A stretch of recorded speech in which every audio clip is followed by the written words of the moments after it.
चप्पल, चप्पल झाडू, चप्पल झाडू सांडशी, चप्पल झाडू सांडशी लाकडी पट्टी, चप्पल झाडू सांडशी लाकडी पट्टी स्टीलची पट्टी, चप्पल झाडू सांडशी लाकडी पट्टी स्टीलची पट्टी बेल्ट, चप्पल झाडू सांडशी लाकडी पट्टी स्टीलची पट्टी बेल्ट.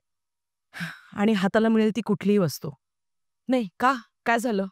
दिवाळीची खरेदीची यादी नाही लिहिते मी. ह्या सगळ्या वस्तू तुमच्या लक्षातच असतील, कारण ह्या सगळ्या वस्तू वापरून आपल्याला आपल्या घरच्यांनी, आपल्या आई बाबांनी आणि मोठ्या वडीलधाऱ्या माणसांनी धुतलंय लहानपणी. पण आज ह्या सगळ्या वस्तू लक्षात आहे आणि तो मार सुद्धा, आणि त्या मार मागची शिकवण सुद्धा. हे सगळं मी का बोलतेय? कारण आज सकाळपासून तुम्ही ह्या मुलाला तर पाहिलंच असेल, जर तुम्ही सोशल मीडियावरती ऍक्टिव्ह असाल तर, आणि नसेलही जर का ऍक्टिव्ह तरी पण आजच्या व्हिडिओमध्ये तुम्हाला सगळं कळेल नक्की कॉन्ट्रोवर्सी आहे काय, का अख्खा भारत देश या मुलाला ट्रोल करतोय सध्या. बरं, आज आपल्या सगळ्यांना असं कळतंय की तो जो लहानपणी आपण खाल्लेला मार होता तो का गरजेचा होता ते. याच्या आधी मी व्हिडिओला सुरुवात करीन. जर इथे कोणी ह्युमॅनिटीचं कार्ड प्ले करायला येत असेल ना, तर त्यांनी आत्ताच व्हिडिओ हा सोडून द्यायचा आहे. जर तुम्हाला खोट्याला खोटं, खऱ्याला खरं, काळ्याला काळं, गोऱ्याला गोरं, बुटक्याला बुटकं, उंच माणसाला उंच, जाड्याला जाडं, बारीकला बारीक आणि वांग्याला वांग असं म्हटलेलं चालत असेल, म्हणजे तुम्ही जर का साधे सिंपल विचारसरणीचे माणूस असाल तरच हा व्हिडिओ तुमच्यासाठी आहे. आता केबीसीचा कालचा एपिसोड हा होता जिथे इशित भट नावाचा एक 5वीतला मुलगा, म्हणजे साधारण त्याचं वय असेल 9 किंवा 10 वर्ष, हा हॉट सीटवर बसला आणि तिसऱ्याच वाक्याला देखा आपने लापरवाही का नतीजा है. आता हा इशित भट इतका छोटा मुलगा आहे, पण तरी पण ट्रोल का होतोय आणि सगळेजण काय याला इतकं नाव ठेवताय. आणि हा मुलगा शेवटी रक्कम 0 घेऊन घरी जातोय. त्यानंतर अख्खा भारत देश का आनंद व्यक्त करतोय हे सगळं काही याच्या व्हिडिओमध्ये बघणार आहोत. पण त्यासाठी आधी 1000 क्लिप्स बघा, हा एक्झॅक्टली कसा वागलाय ते. समोर अमिताभ बच्चन बसलेले असताना. मुझे तो स्ट्रेट टू द पॉइंट जाना है. हाँ, स्ट्रेट टू द पॉइंट. मेरे को रूल्स पता है, इसीलिए आप अभी मेरे को रूल्स समझाने मत बैठना. अच्छा. अरे थांबा, ही सुरुवातच आहे. म्हणजे तो रूल्स बद्दल हे तर बोललाच आहे, पण अजूनही तो बऱ्याच गोष्टी बोललाय. म्हणजे सुनिए, A lunch, B breakfast, sir, B high tea, breakfast dinner. Lock करो. B breakfast lock. म्हणजे समोरनं अमिताभ बच्चन बसलेले असताना, अरे रुको ना सर, अरे आप बी पे ताला लगा दो, अरे लॉक करवा दो, लॉक करो दो, लॉक करो दो. Lower temperature, heat food. Option D, lock the door को लॉक करो. डी. समोर बसलेली जी व्यक्ती आहे ती काहीतरी बोलतीये, ते न ऐकून घेता मध्ये मध्ये इंटरप्ट तो करत होता आणि अतिशय उद्धटपणे, म्हणजे उद्धटपणा आतापर्यंत आपण सगळेजण आजूबाजूला बघत आलेलो असतो, पण ज्यावेळेला आपल्यापेक्षा लहान मुलगा कुणीतरी त्याच्या वयाच्या 4 5 पटीने 6 पटीने ज्यांचं वय आहे त्या माणसाशी तो असं वागताना ज्यावेळेला अख्खा भारत देश टेलिव्हिजनवरती पाहत होता, तेव्हा nobody was prepared. Tango, Kathak and break, popular types of dance. वो सब्जेक्ट जो मुझे नहीं पसंद, डांस कर दे. जो भी ऑप्शन है लॉक करो. जो बाकियों के लिए ऑप्शन बोलना पड़ेगा. अख्ख्या गेम मध्ये इतकं उद्धट वागल्यानंतर सुद्धा अमिताभ बच्चनने ज्या पद्धतीने स्वतःचा पेशन्स राखत त्या मुलाशी ते वागले, त्यांचंही तितकंच कौतुक केलं जात आहे. अख्खा तो 8 मिनिटांचा व्हिडिओ ज्यावेळेला मी युट्यूबवर पाहिला ना, सगळ्यात आधी हा व्हिडिओ बनवण्याच्या आधी माझ्या सगळ्यात जास्त मस्तकात तो कधी गेला माहितीये, ज्यावेळेला तो रामायणाबद्दलचा जो प्रश्न आहे त्याच्या जस्ट आधी तो ज्यावेळेला म्हणतो की अरे की जरूरत भी नहीं पड़ेगी क्योंकि जब डालने से पहले ही बोल देते हैं. अब इनके पास ही एक मौका है पड़ाव को पार करके. मी जेन्युइनली सांगते, डोक्यात अशी तिडीक गेली. हे बघा, अमिताभ बच्चन स्वतःच्या पर्सनल लाईफमध्ये कुठच्या प्रकारचे विचार ठेवणारा माणूस आहे किंवा ते कुठच्या प्रकारचे ऍक्टर आहेत, ह्या सगळ्या गोष्टी एका बाजूला, पण ती एक व्यक्ती फक्त आपल्यापेक्षा वयाने खूप मोठी आहे एवढी एकच गोष्ट आपल्याला लहानपणी शिकवली गेली आहे. आपल्या घरी येणार सुद्धा बरेच सगळे असे नातेवाईक होते जे आपल्याला कधी आवडायचे पण नाही, कधी त्यांची एनर्जी कदाचित आपल्याला एवढी भारी अशी फील नव्हती होत, पण तरी सुद्धा ते घरातून निघत असताना त्यांच्या पाया पडण्याचे संस्कार आपल्याला दिले गेले होते. मग अशा वेळेला आपल्यापेक्षा फक्त वयाने मोठी व्यक्ती आहे तर किमान तुम्ही रिस्पेक्टफुली त्यांच्याशी बोला. हे एक बेसिक विधान आहे किंवा संस्काराची पहिली पायरी आहे, आणि तीच अख्ख्या 8 मिनिटाच्या व्हिडिओमध्ये मिसिंग मला जाणवली. आणि मग अयोध्या कांड या एका ऑप्शनवरती त्याने क्लिक करायला लावल्यावर जो बालकांड त्याच्यासोबत तिथे झालाय, म्हणजे खऱ्या अर्थाने मी सांगते, मला पर्सनली खूप आनंद झाला जेव्हा तो 0 रुपये घेऊन घरी परतला. अख्ख्या भारत देशाला तो एक असं उदाहरण देऊन गेला की कसं नाही व्हायचंय आयुष्यात, लहान मुलांना मोठं करताना काय नाही करायचंय, ह्याचा एक दाखला देऊन तो तिथून गेला हॉट सीटवरनं, आणि ते बघून मला भारी वाटलं, पर्सनली सांगतेय. पण मी एक तुम्हाला सांगू, आपल्या सगळ्यांना जितका आनंद झाला असेल त्या सगळ्या आनंदाच्या पलीकडे एक असा गट आहे जो सगळ्यात जास्त आता आनंद व्यक्त करत असेल, आणि तो आहे त्यांचे अख्खे नातेवाईक. नाही म्हणजे नातेवाईकांना तसंही आपल्या दुसऱ्यांच्या पोरांचा इतका पुळका नसतो आणि मग ज्यावेळेला असं काहीतरी झालं असेल त्याचे नातेवाईक सध्या लिटरली पार्टी-बिर्टी करत असणार आहे.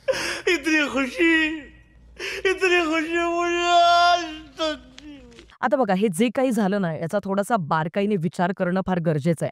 कारण मला असं वाटतं की हे जे काही झालं तर त्या मुलाचा त्याच्यामध्ये फक्त 10% दोष आहे.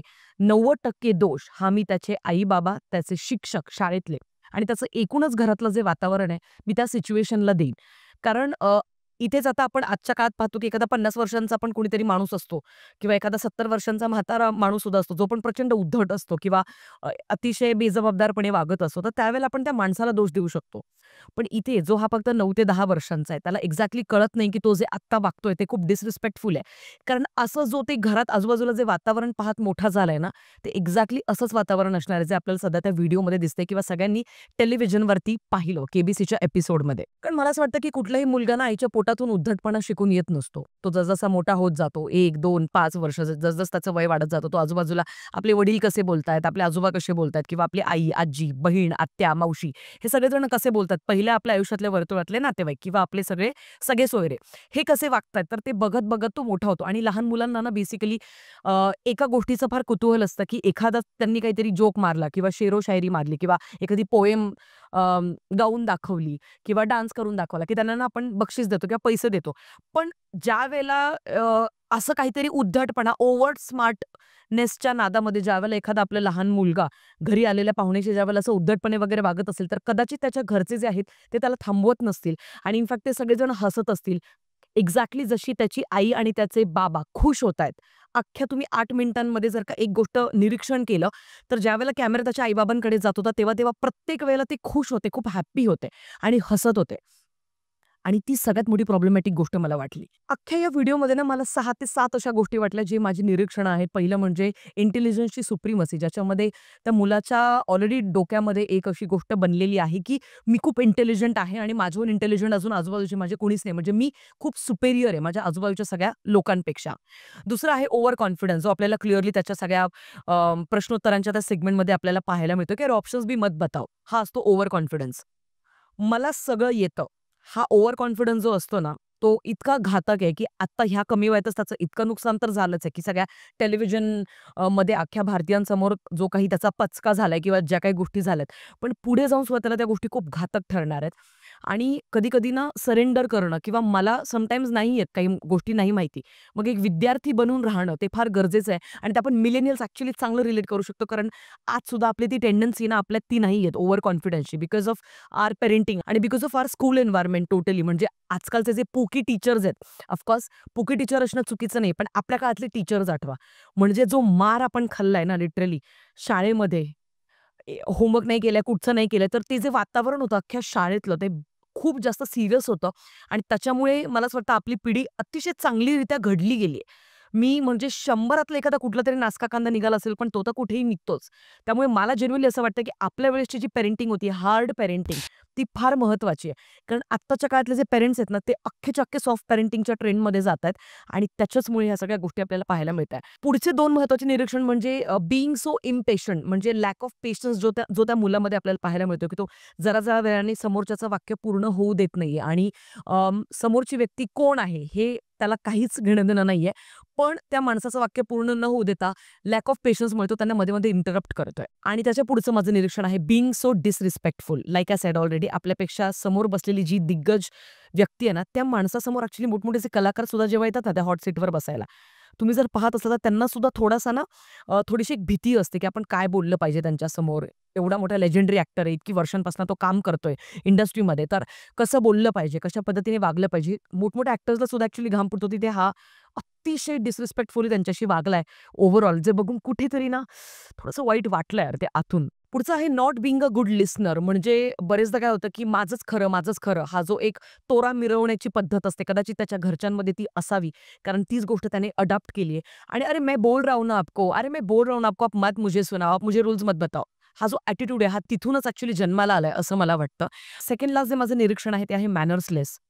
खरंच सांगते, म्हणजे आपल्या आई-बाबांनी आपल्याला कोणाच्याही घरी गेल्यानंतर कसं वागलं पाहिजे किंवा घरी आलेल्या पाहुण्यांसोबत कसं वागलं पाहिजे, ह्याच्यावरून लिटरली धुतलंय, हाणलंय जर आपण कोणासोबत मिसबिहेव कधी केलं. व्यवस्थित कसं बसलं पाहिजे, कसं उठलं पाहिजे, कसं जेवलं पाहिजे, मचाक-मचाक आवाज करता नाही, बचा-बचा सांडवायचं नाही खाली. या सगळ्या गोष्टी इतक्या व्यवस्थितरित्या आपल्या आई-बाबांनी खूप कमी वयात आपल्याला शिकवल्यात. त्याच्यामुळे ॲक्चुअली आज सुद्धा ते संस्कार तसेच शाबूत आहे आपल्या सगळ्यांमध्ये आणि म्हणून ते जे मॅनर्स आहेत. आता बघा 10 ऑन 10 कुणीच नसतं, परफेक्ट कुणीच नसतं. पण त्या परफेक्शनकडे किमान जाण्याची तयारी आपली पाहिजे. आणि ती तयारी आपली लहानपणापासूनच आपल्या आई-बाबांनी घडवल्यामुळे आत्ताचं जे सॉफ्ट पॅरेंटिंग आहे ते त्याला क्लिअरली मला असं वाटतं काउंटर करू शकतंय. आणि last but not the list again bad पॅरेंटिंगचं हे उत्तम उदाहरण आहे. म्हणजे आत्ता जर का तुमचे कार्टे असतील घरात, लहान पोरं ह्याच्याच वयाच्या आजूबाजूला, तर सगळ्यात पेरेंट्ससाठी हा एक अतिशय महत्त्वाचा धडा आहे, की यांनी हाच व्हिडिओ तुमच्या मुलांना तुम्ही दाखवायचा आहे आणि हे सांगायचं की असं नाही वागायचंय. हे खूप सुंदर उदाहरण तुम्ही या व्हिडिओच्या माध्यमातून तुमच्या मुलांना दाखवू शकताय. कारण आताचे जे जेन झी आहेत किंवा जे जेन अल्फा, जेन बीटा हे जे काही आता येतात हे जे जनरेशन सगळ्यांना दाखवण्याकरता हा एक उत्तम उदाहरण आहे. आणि त्याच्याचमुळे आयुष्यात काही नाही करायचं कधी-कधी हे सुद्धा दुसऱ्यांच्या अनुभवावरून आपण शिकवू शकतो आणि शिकू सुद्धा शकतो. आता बघा इशित भट हा त्या केबीसीच्या हॉट सीटवर बसला आणि त्याच्यानंतरची जी काही सेकंड हँड एम्बॅरसमेंट तो घरी घेऊन गेला. तो एकटाच नाही, पण त्याच्या आई-बाबांना सुद्धा ती आता झेलावी लागणार आहे पुढच्या काही ठराविक काळासाठी. आणि हा जो इंडियन्सचा ॲटिट्यूड आहे ना, "अरे सब चलता है." हा ॲटिट्यूड कधी-कधी खूप घातक ठरतो. कारण ज्यावेळेला आपला मुलगा मॅनर्सलेसपणे वागतोय, उद्धटपणे वागतोय, हे आई-बाबांना जेव्हा कळत असतं, तरी पण ते हसतात किंवा त्याचं कौतुक करतात किंवा त्यांना खूप भारी वाटतं. तर त्यावेळेला मला असं वाटतं, की ज्यावेळेला कोणी त्यांना सांगितलंही कधी असेल, समजा शिक्षकांनी किंवा कधी ना कधीतरी कॉल आलाच असेल. आता बघा, कारण इथे एवढे कॅमेरे आहेत. समोर इतका मोठा दिग्गज अभिनेता आहे. अख्खा भारत आपल्या टेलिव्हिजनवरती बघणार आहे. हे माहीत असून सुद्धा हा मुलगा इतका उद्धट वागलाय, तर घरी कसा वागत असेल? हे फार भयानक आहे. इमॅजिन करणं सुद्धा. त्याच्याचमुळे मला असं वाटतं, की आता ही जी एक इमेज ब्रेकडाउन झाली आहे त्यांची, त्यांच्या फॅमिलीची, ती रिपेअर होता, होता वेळ जाईलच. पण हा जो सब चलता है वाला पेरेंट्सचा ॲटिट्यूड आहे ना, तो इथे घातक नक्कीच ठरला.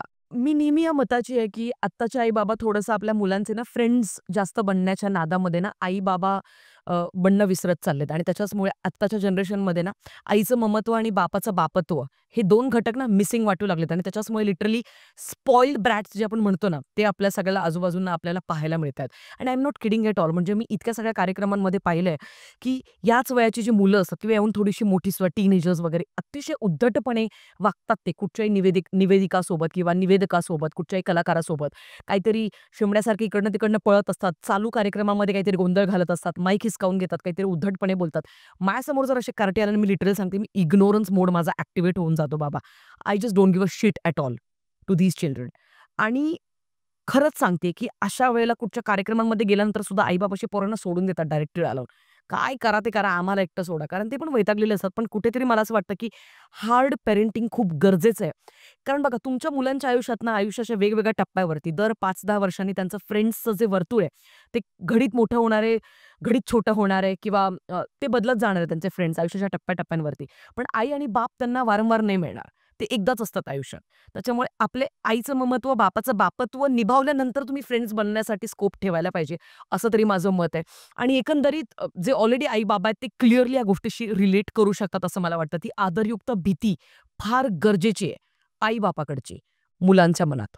पण बापरे! अजून एक गोष्ट मला शिकण्याजोगी खूप वाटली, की अमिताभ बच्चन यांनी या लेजेंडरी ॲक्टरने ज्या पद्धतीने पेशन्सने, अत्यंत मॅच्युरिटीने या सगळ्या सिच्युएशनला हँडल केलं, म्हणजे कमालीचं पेशन्स होता त्यांच्यामध्ये आणि मला लिटरली क्षणासाठी असं वाटलं, की यांच्याऐवजी फक्त जया बच्चन असायला पाहिजे होत्या.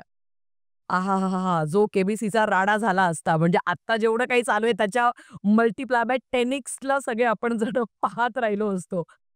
खरंच सांगते म्हणजे त्या पोराला हाणायचंच बाकी सोडलं असतं फक्त जया बच्चन यांनी. जस्ट किडिंग बट हॉनेस्टली मी असं सांगते, की खतरनाक त्या माणसाकडनं मला पेशन्स शिकायला मिळाला ॲक्चुअली त्या अख्ख्या 8 मिनिटाच्या व्हिडिओतनं, की कधी-कधी तुमच्या आयुष्यात अशी काही माणसं येतील जिथे तुम्हाला ना खूप पटकन सगळे रिॲक्ट नाही व्हायचंय किंवा राग जरी येत असेल तरी कंट्रोल कसं करायचंय, स्वतःला एक फ्रेममध्ये कसं व्यवस्थित मेंटेन करून ठेवायचंय through out that episode or through out that segment of your life. I feel ते मला जेन्युइनली शिकायला मिळालं त्यांच्याकडनं. एवढ्या अख्ख्या मोठ्या कॉन्ट्रोव्हर्सीमध्ये खरंच सांगते, की त्या त्या मुलाने ज्या पद्धतीचा उद्धटपणा केला हे सगळं पाहता एक गोष्ट तर लक्षात आली, की फक्त मोठमोठ्या शाळांमध्ये पोरांना टाकून चालत नसतं. त्यांना घरी बसून, त्यांच्या सोबत बसून संस्कार देणं फार गरजेचं आहे. कारण शिक्षण आणि संस्कार ह्या 2 गोष्टी वेगवेगळ्या आहेत आणि ह्या 2 गोष्टी वेळच्या वेळेला अशा पेरत राहाव्या लागतात. कारण एक जरी गोष्ट कमी झाली, तर मग अशा पद्धतीची बिघडलेली पोरं आपल्या सगळ्यांसमोर येतात आणि एक उदाहरण वेगळं सेट करून जातात. मी खरंच सांगते, अख्ख्या सोशल मीडियावरती फक्त त्या मुलाला ट्रोल केलं जात आहे. पण मला असं वाटतं तितकंच डिस्कशन पेरेंटिंगबद्दल व्हायला पाहिजे. बॅड पेरेंटिंग काय असते, गुड पेरेंटिंग काय असते, याबद्दल डिस्कशन व्हायला पाहिजे. बाकी या संपूर्ण कॉन्ट्रोव्हर्सीमधनं तुम्हाला काय शिकायला मिळालं यार, ते पण मला कमेंट सेक्शनमध्ये कळवा. आणि सुरुवातीला जे मी चप्पल, झाडू ह्या सगळ्या गोष्टी, एलिमेंट्स तुमच्या सगळ्यांसमोर मांडल्या, तर मला सांगा की तुम्ही लहानपणी कुठल्या-कुठल्या आणखीन वेगळ्या वस्तूंनी मार खाल्लाय? कुत्र्यागत मार खाल्लाय आपल्या आई-बाबांकडनं. तेही मला कमेंट सेक्शनमध्ये नक्कीच कळवा. बाकी मी कुठल्या-कुठल्या वस्तूंनी मार खाल्लाय, त्या सगळ्या मी ऑलरेडी सुरुवातीला मांडल्या. तुमचं काय म्हणणं आहे ओव्हरऑल या सगळ्या केबीसीच्या एपिसोडवरती, ते मला कमेंट सेक्शनमध्ये कळवायला प्लीज विसरू नका. आणि बॅड पॅरेंटिंग याबद्दल डिस्कशन्स करत राहा. फार गरजेचं आहे. And sometimes guys, belt treatment is needed. भेटूया पुढच्या व्हिडिओमध्ये. तोपर्यंत काळजी घ्या. Peace out.